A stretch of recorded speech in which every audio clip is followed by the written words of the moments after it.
This conference will now be recorded. Okay, so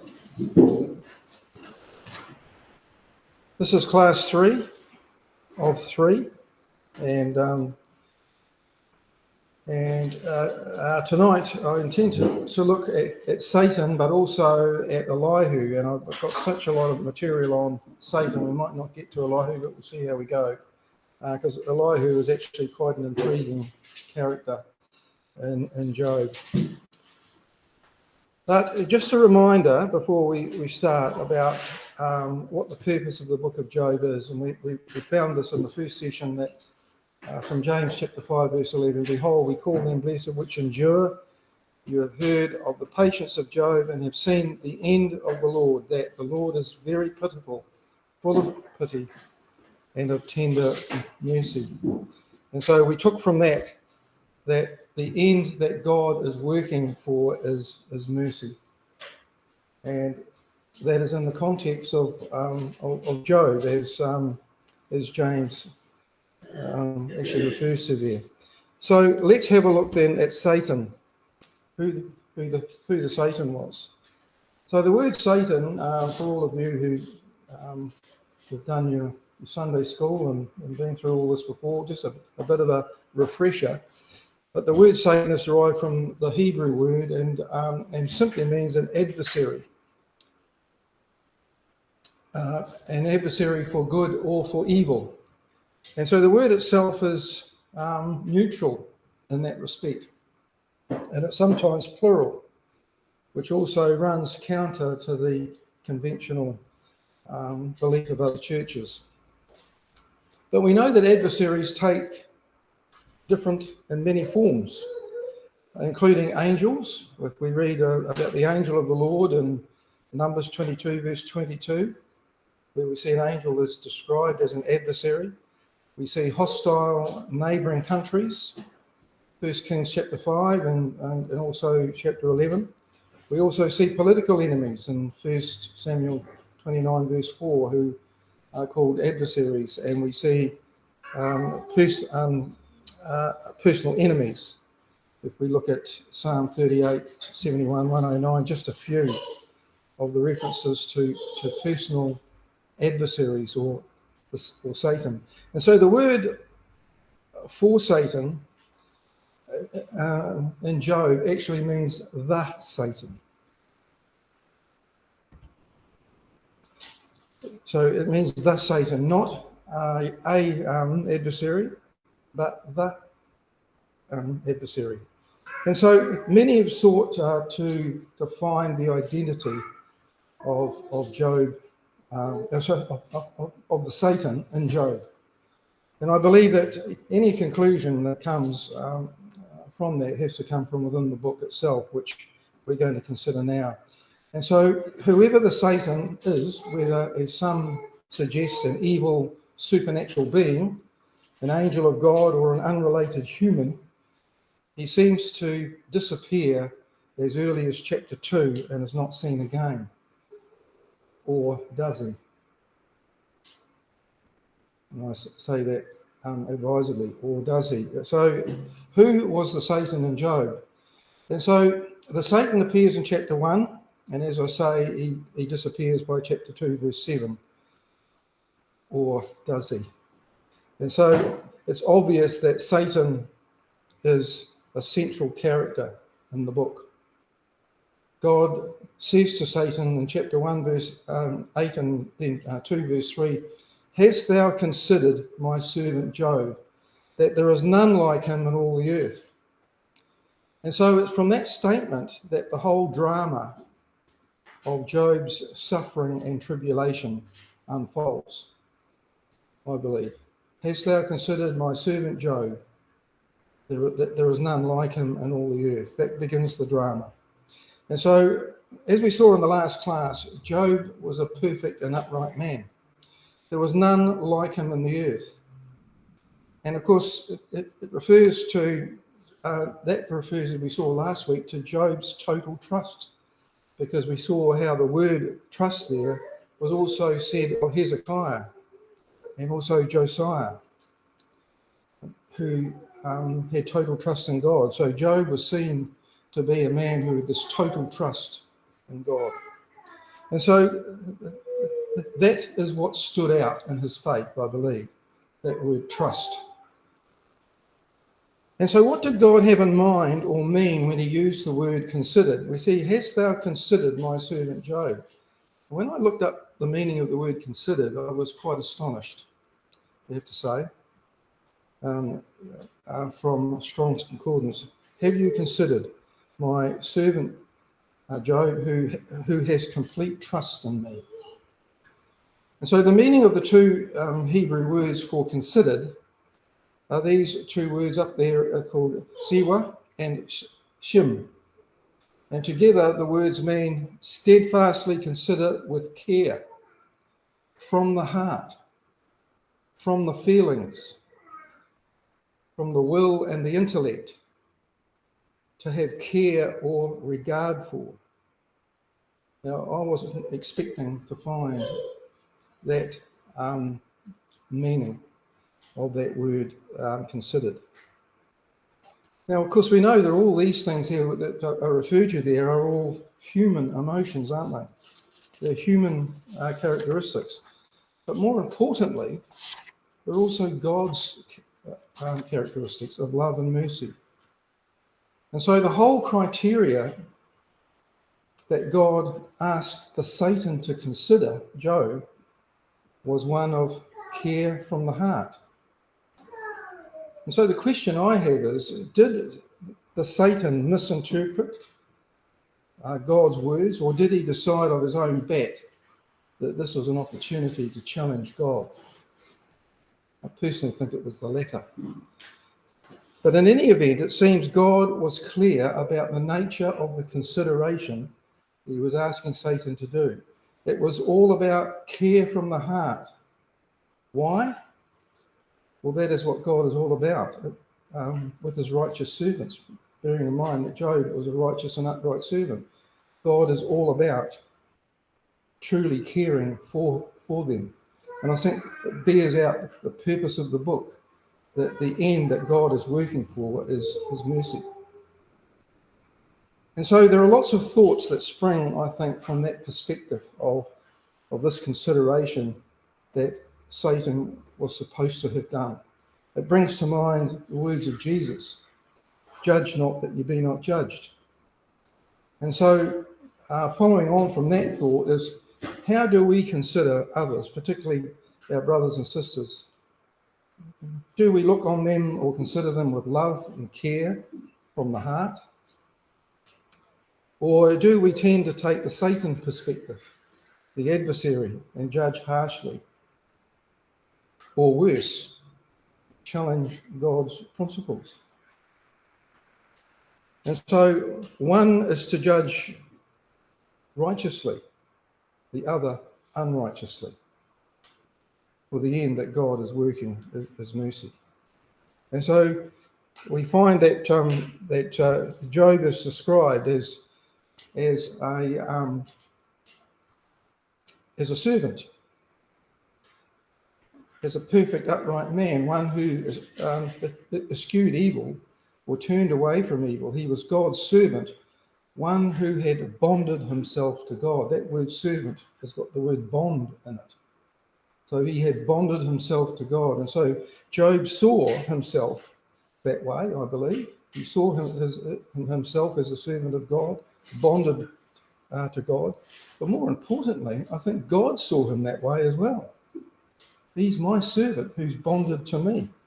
And so the Hebrew word for servant used here is ibid, meaning a bondman, to keep in bondage, also a worshipper. And so then by implication in all this, the consideration of him by the Satan should have been weighted with that in mind as the faithful servant of Almighty God. Because if you look at it from our own point of view, when we read this, are we not all the servants of the living God? I mean, isn't that why we're here? So, you know, we're all in Christ, as it were. And it means that we plead the righteousness of Christ. And so we have no righteousness of our own. We only have the righteousness of Jesus. And of course, by that we mean that we follow Christ's example, because he was righteous, the righteous Son of God, and by following the example of Jesus, we become righteous. In other words, we bond or we glue ourselves together with Christ, much as in the same way as a marriage between a husband and a wife, and they're cleaving together. And so the lesson for us here, I believe, is that let's be aware of the criteria for judging others. It's about love, and from the care of the heart, or from the heart, for the spiritual well-being of one another, for that who we are judging, and for ourselves, the care for each other when we do these things. After all, aren't we all servants of the living God? We're all on the same level. None is higher than the other. And so the Satan then, in the consideration of Job, took the position of attempting to prove that Job's faith was completely false. It was a facade. And that put under pressure of tribulation and suffering, he would completely renounce his faith, even though God had said that he was a perfect and an upright man. And so the Satan was an adversary in the true sense of the word. And he seems to ignore God's criteria for consider and adopt his own version of what consider meant. And I would relate that to in the form of another religion. It wasn't the religion that Satan believed. And so the Satan was out to prove God was a liar and to disprove the statement that God had made, that there was none like him in all the earth. And so by implication, the Satan, as I said, was out to preach a false religion. Pretty heavy and serious stuff, isn't it? But the other point that's worth noting in here is, again, in chapter 2, verse 3, which after the initial disastrous events of chapter 1, where the Sabaeans and the Chaldeans laid waste his livestock, and the Chaldeans further took his camels, killed his servants, and then there was a wind that came up which destroyed the house where his children were, and they all died. And then God says, you have moved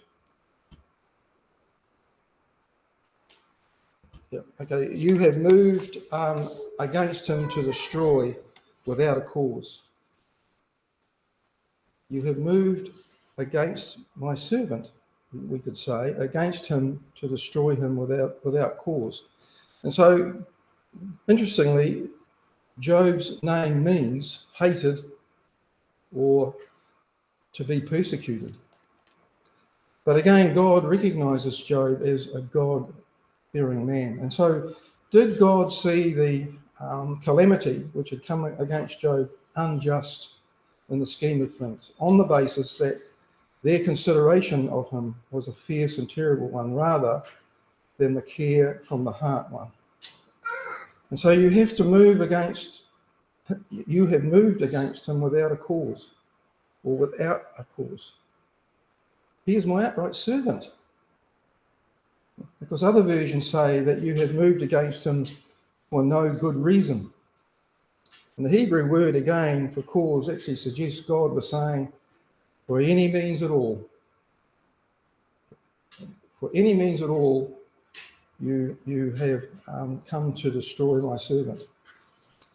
And so Psalm 25 verse 3 says this, and this is from the KJV, yea, let none that wait on thee be ashamed. Let them be ashamed which transgress without cause. And the ESV says, they shall be ashamed who are wantonly treacherous. It's even more emphasis, isn't it, on the without cause. They shall be ashamed who are wantonly treacherous. And then we've got Psalm 69 verse 4, which says, "They that hate me without a cause are more than the hairs of mine head. They that would destroy me, being mine enemies wrongfully, are mighty. Then restored I that then I restored that which I took not away." And of course, in all this, we don't fail to see, do we? We shouldn't fail to see the experience of the Lord Jesus Christ in this, who suffered at the hands of those who brought false accusations, who suffered at the hands of those who brought utter lies, and who had evil intent in their hearts, to the extent they wanted to condemn him, the Son of God, to death. And so they hated him without a cause. They had no evidence. They hated him without a cause. And I think there's a relationship between that here and the Satan, the way he saw Job. And so just a slight diversion here. It seems the conversation here between God and the Satan was on earth as opposed to in heaven, as some have suggested. In fact, you found one or two Christadelphian writers who believe that this conversation was going on in heaven. But we're talking about events, I think, which are happening on the earth. We see there these series of verses in Job chapter 1 verse 6. The sons of God came to present themselves before the Lord, and Satan came also among them. And then in verse 7, the very next verse, "Where comest thou from going to and from in the earth and walking up and down in it?" And we get sort of confirmation, really, even though it's in the context of the devil, in the New Testament. 1 Peter chapter 5 verse 8, "Your adversary the devil walketh about, seeking whom he may devour," meaning he walks about the earth. So then let's now examine a little bit further Satan's response to the Lord carefully in the two recorded statements of Satan in chapters 1 verse 9 and 11 and chapter 2 verses 4 and 5. Let's just read very carefully what Satan is saying here.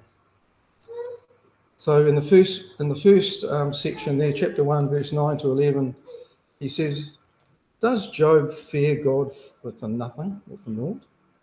Hast thou not made an hedge about him, and about his house, and about all he has on every side? Thou hast blessed the work of his hands, and his substance is increased in the land. But put forth thine hand now, touch all that he has, and he will curse thee to thy face." So that was the first occurrence. That was the first statement that he made. Then have a look at the second one, chapter 2, verses 4 and 5. He says, "Skin for skin," and we'll come to that in a minute, what that means. "Skin for skin, yea, all that a man hath will he give for his life. But put forth thine hand now, and touch his bone and his flesh, and once again he will curse thee to thy face." And so therefore Satan's response to the Lord in chapter 2, "Skin for skin, yea, all that a man hath he will give for his life." So what Satan in effect is questioning God's statement that there is none like Job on the earth, and that if you subject him to tribulation, he's going to curse you to your face. Is he really the man that you say he is? That's what Satan is saying. Is he really the man you say he is? Does Job really fear God? And so Satan does not question Job in this himself, does he? He has there is no recorded verbal conversation between Job and the Satan. So what is it? It's a challenge to God. The challenge is to God. If God cannot find a man to respond to him in love, then the whole of the divine purpose is totally frustrated.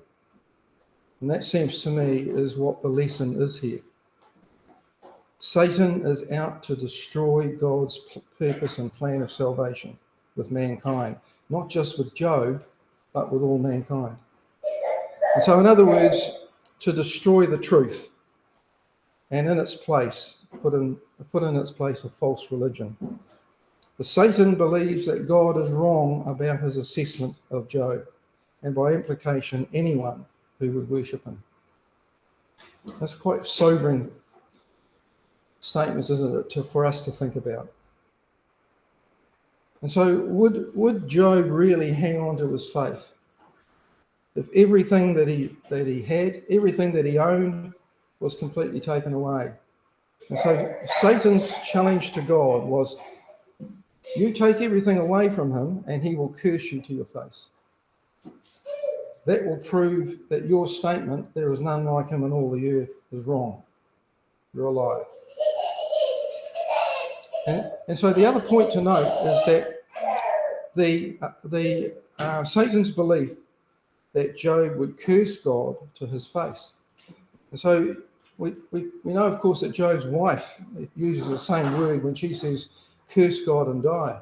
It was exactly the same word that she uses. So is she acting as part of the adversary? Is she a Satan as well? Well, as we saw last time, she spoke these words as coming from a foolish woman and not necessarily her own thoughts. And so in what way is the Satan saying Job would curse God? Well, the Hebrew word for curse is I've got a slide for this one.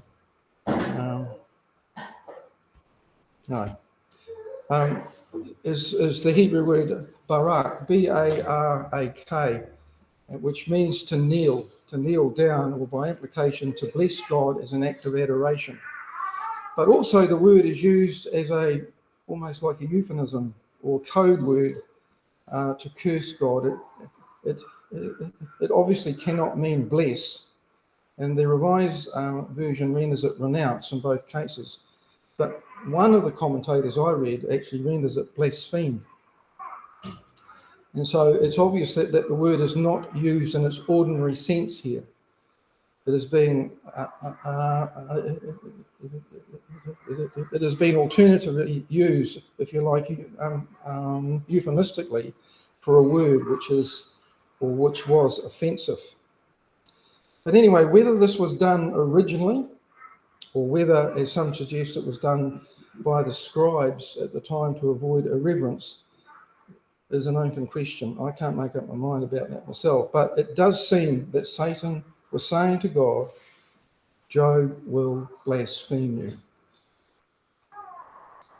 And so in verse 4 of chapter 2, we read about the skin for skin. Yea, all that a man hath will he give for his life, but put forth thine hand now and touch his bone and his flesh, and he will curse thee to thy face. So what's the Satan talking about here? Well, I believe he's having a crack at man's ego, at mankind's ego. The teaching of the Satan was everybody will give up anything to stay alive. And I mean, when we're really pressed, if our lives are in danger, and somebody says to us, you do that or I'll kill you, what are we going to do? We're certainly going to be pressed, aren't we, to save our skin, as it were. That's why he says skin for skin. But of course, that might be the case for many in mankind. It may be the case for me, and it might be the case for you. But it wasn't the case for Job. He held firm with his faith. And so Job's final affliction was the boils on his skin, which seems like a form of leprosy covering his body from head to foot.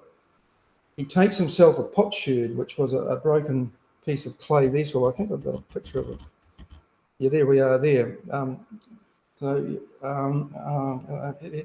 He would have found a piece of clay from a broken jar or a broken vessel and used that to scrape the boils off his skin. Hardly something a doctor would prescribe, but that's the way it was. It was a potsherd. which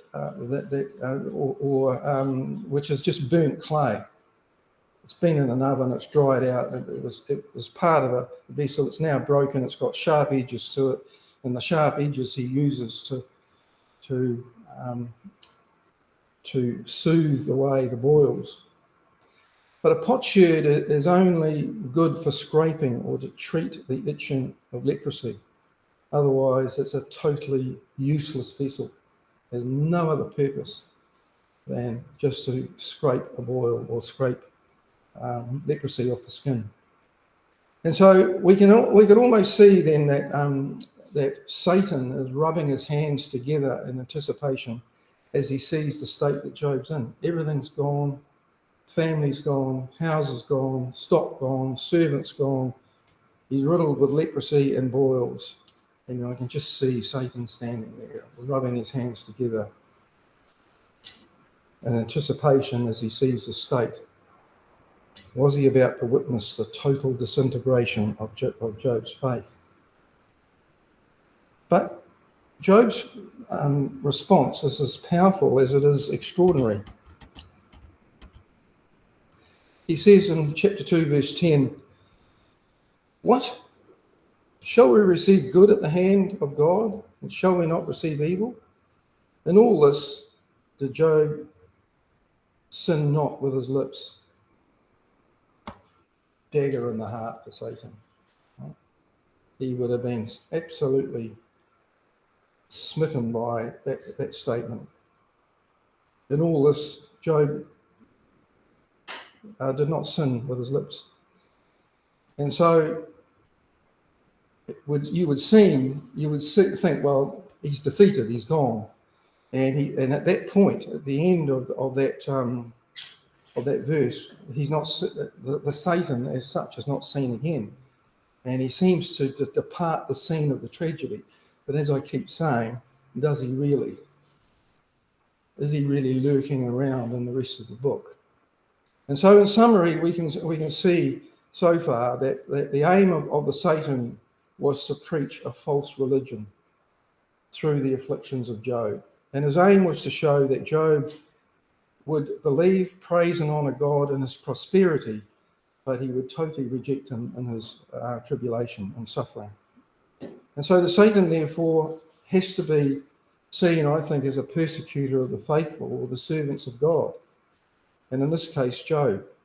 And so the Satan, or the adversary, has been a persecutor of the faithful in all ages and generations, because the thinking of Satan opposes God, as his name means. And so it is surely, I think, significant that it's Elihu, one of the three friends, and his companions. They not only come into the story from now on, when Satan seemingly disappears, but they also use the very argument that Satan uses. For 7 days, if you remember, for 7 days, the three friends remain silent. And it's only when Job opens his mouth and curses his day, curses the circumstances in chapter 3, that they are moved to speak. And so what does Eliphaz say? He's the first to speak. Here's what he says, and I've quoted this from the Living Bible, which I think is quite a dramatic version. So what Eliphaz says in response is, "Will you let me have a say? Will you let me say a word? For who could keep from speaking out? In the past, you have told many a troubled soul to trust in God, and have encouraged those who are weak or falling, or lie crushed upon the ground, or are tempted to despair. But now when trouble strikes, you faint and are broken. At such a time as this, should not trust in God still be your confidence? Shouldn't you believe that God will care for those who are good? Stop and think. Have you ever known a truly good and innocent person who was punished? Experience teaches experience teaches that it is those who sow sin and trouble who harvest the same. They die beneath the hand of God. Though they are fierce as young lions, they shall all be broken and destroyed. Like aged, helpless lions, they shall starve, and all their children shall be scattered. And so Job's cursing of his day revives all the evil thoughts. Elihu takes over where Satan had left off. Satan had said, afflict him, and I'll show you, and he will show you his true colours. Afflict him, and he will show his true colours. Eliphaz now says, you've been afflicted, and now you're showing your true colours. And then perhaps he's just quietly saying to himself in a smug way, just as I thought. And so the friends were arguing from their understanding, decided that Job was being justly punished for something that he had done. We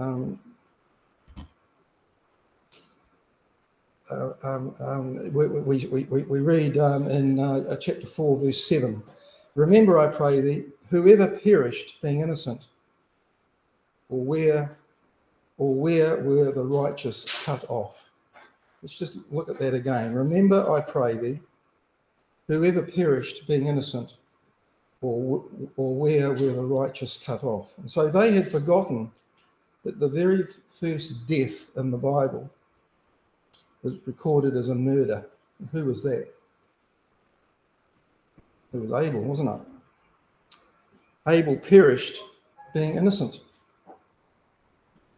And that is at the commencement of a reasoning which becomes more twisted and unacceptable as the friends' words start to actually mount up. Did they not think about Abel when they made the statement that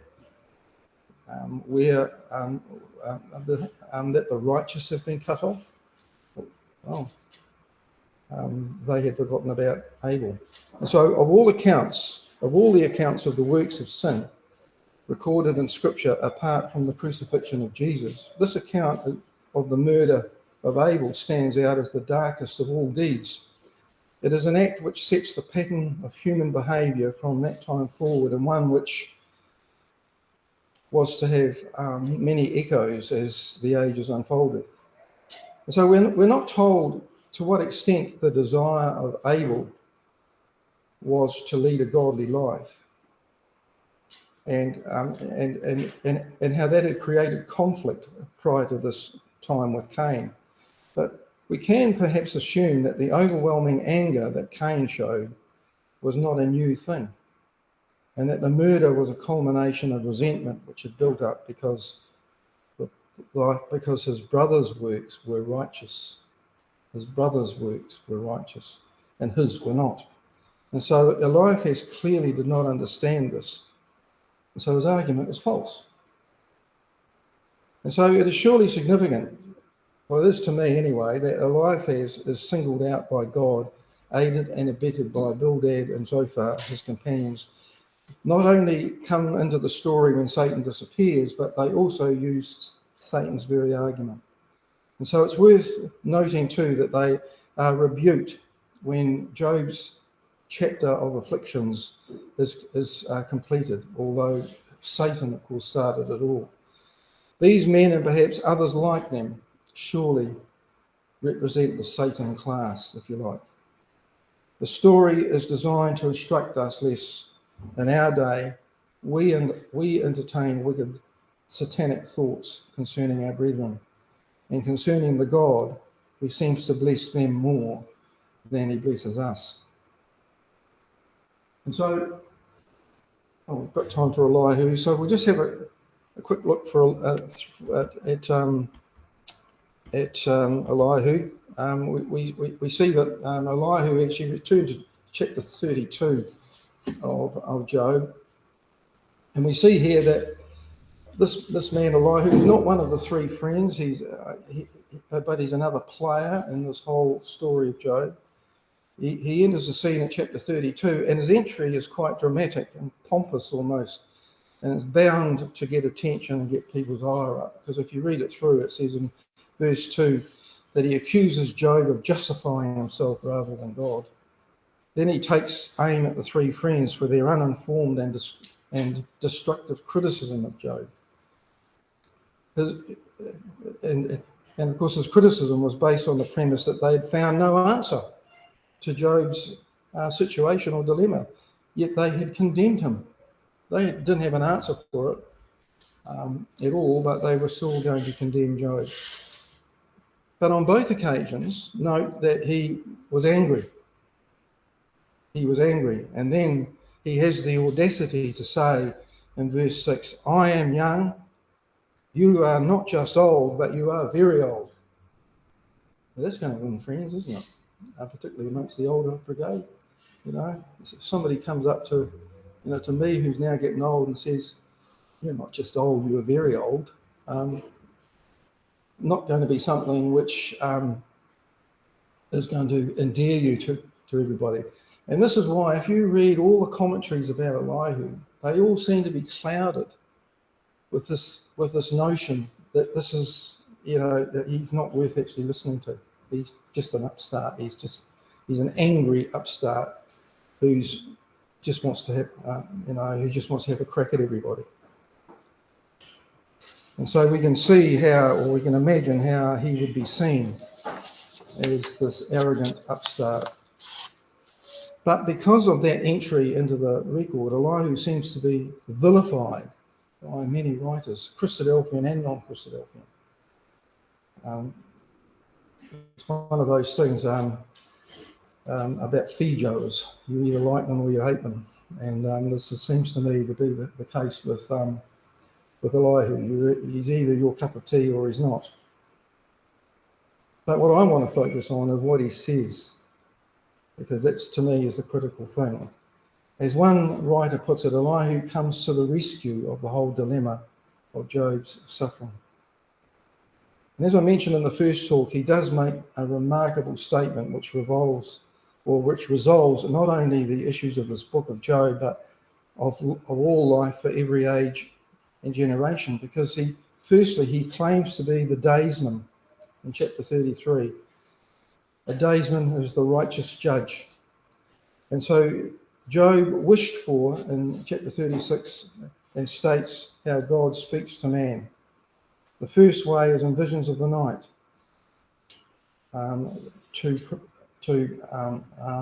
to prevent man's ruin. The second way God seeks to influence his children is by chastening. Job, of all people, knew that. However, reading from verse 29 in the RV, we read that, lo, all these things doth God work twice, yea, thrice for the man, would indicate that there are three ways that God speaks to mankind.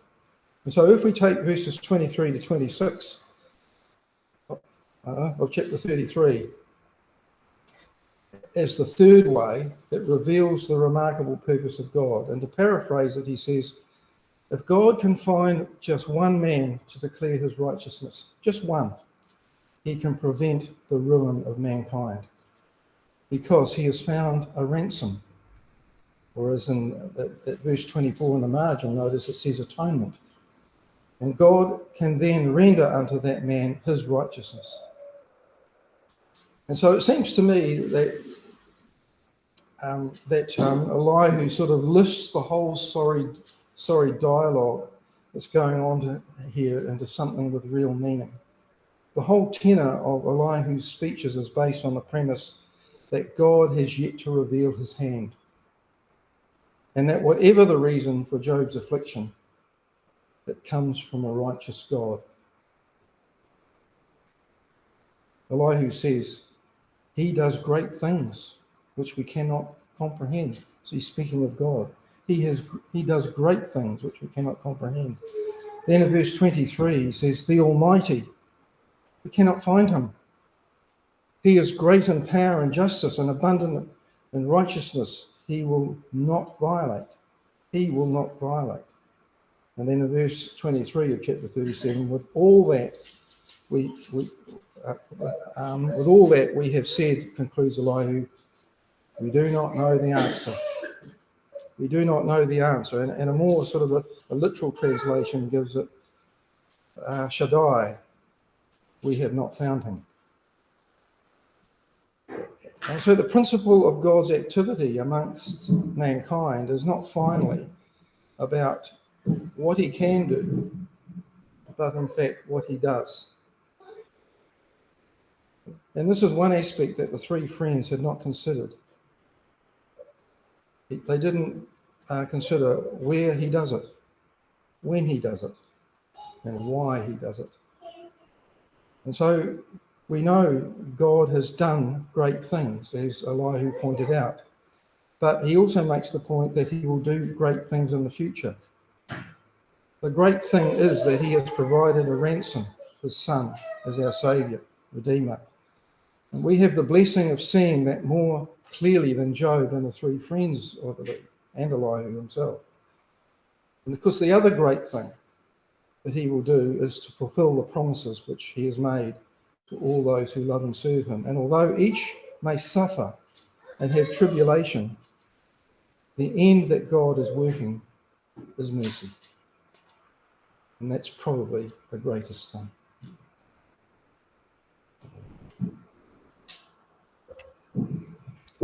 Well, if anyone's got any questions or comments, I'll just turn this off.